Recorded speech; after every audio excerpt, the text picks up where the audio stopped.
When the bell rang twice, there was something comforting about the steady, reliable chime of the school bell at Crestwood High.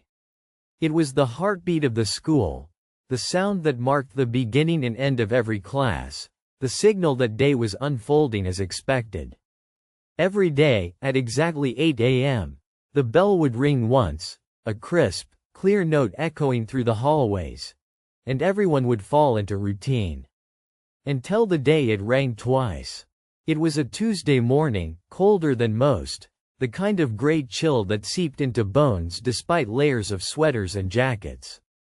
Emma slid into her usual seat near the back of the history classroom, her breath fogging against the window. Around her, the murmurs and shuffling of students settling into their seats filled the room.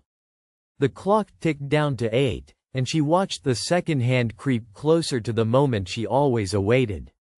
Then it happened. The bell rang. Not once, but twice, two sharp, unmistakable chimes that split the silence like a thunderclap. A heavy silence descended. The teacher, Mr. Jensen, frowned and glanced toward the doorway, then back at the clock. "Must be a glitch," he muttered. The students exchanged uneasy looks. For Emma, a strange shiver ran down her spine. The second bell felt off. It felt deliberate. When the last chime faded, everything felt subtly different. Emma wasn't alone in noticing the change. Across the hall, Lucas, the quiet kid with tousled brown hair and an ever-present sketchbook, blinked hard. He always kept to himself, preferring loneliness to the chaos of high school life. But when the bell rang twice, his pen slipped from his fingers. Something was wrong. In the crowded cafeteria, Maya clutched her lunch tray as whispers spread like wildfire. No one remembered the bell ever ringing twice in a row, not twice in a minute. Jamal, the basketball star, narrowed his eyes. Schools were supposed to be predictable. The bell was sacred. Only one ring meant transition.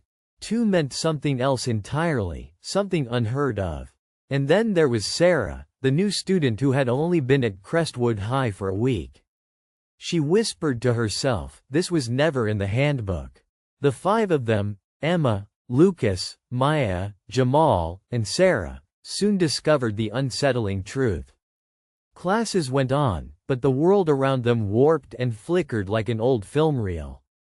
Teachers began to speak in riddles, hallways twisted and shifted, lockers transformed into unrecognizable shapes. The once familiar corridors of Crestwood High had become a maze of distortions and impossibilities. Most of the other students seemed oblivious.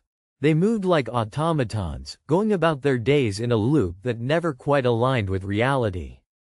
The five of them found each other by accidental encounters. Emma first caught Maya in the hallway staring blankly at her locker, gloss in her eyes fading into a dull gray. Lucas sketched frantic lines on his pages, depicting the surreal changes no one else saw. Jamal stayed close, skeptical and protective. Sarah was the one who suggested they band together, to figure out what was happening. "We're not in the same school anymore," Sarah said quietly during lunch one day. She shoved a crumpled piece of paper toward the group. It was a list of strange symbols that had begun appearing all over the building walls, glyphs nobody else acknowledged. Emma shivered. "But if we're not in the same reality, then where are we?" The answer came in pieces. They discovered that after the bell rang twice, time fractured. The familiar world of Crestwood splintered into layers, existing simultaneously but out of sync with each other. Those who heard both rings slipped from one layer into another, parallel realms overlapping, but never quite aligning. In some corridors, light bent strangely, shadows twined with shapes that weren't shadows. In others, the air thrummed with a faint, almost musical vibration that pressed into their ears, unsettling and strange. They tried to explain it to teachers, but the adults seemed captive to the unchanging narrative. A reality where the bell only rang once, and the world never twisted or shifted. They realized they had crossed a threshold. The second bell had shattered the thin veneer separating realities, twisting their school into a labyrinth unbound by logic. "What do we do?" Maya whispered, her eyes wide as they huddled near the abandoned gymnasium, now warped into a space so elongated it seemed to stretch into infinity. Sarah pulled out a fragile tablet she'd salvaged from the library shelf. Though the book she'd touched had altered into an unreadable tome. The tablet was the last link to the normal world, and she swiped through apps that flickered like a dying light. There had to be some clue.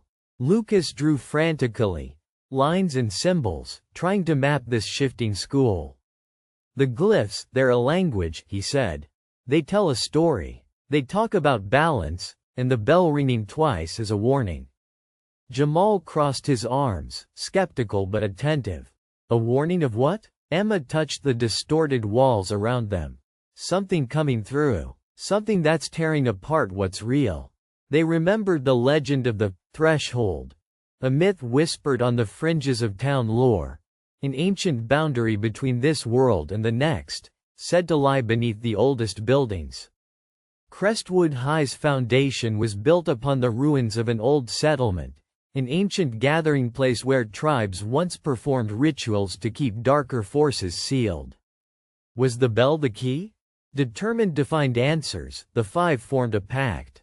They would explore the school as it now was, a place transformed into a riddle to solve. Every corner posed a new puzzle. Walls shimmered into translucent screens. Corridors looped back on themselves. Classrooms existed in multiple dimensions simultaneously. The bell continued its new pattern, sometimes chiming twice, sometimes once, sometimes fading into haunting melodies that resonated in their skulls. One afternoon, they found the old basement level, long sealed off. The door creaked open as though inviting them in.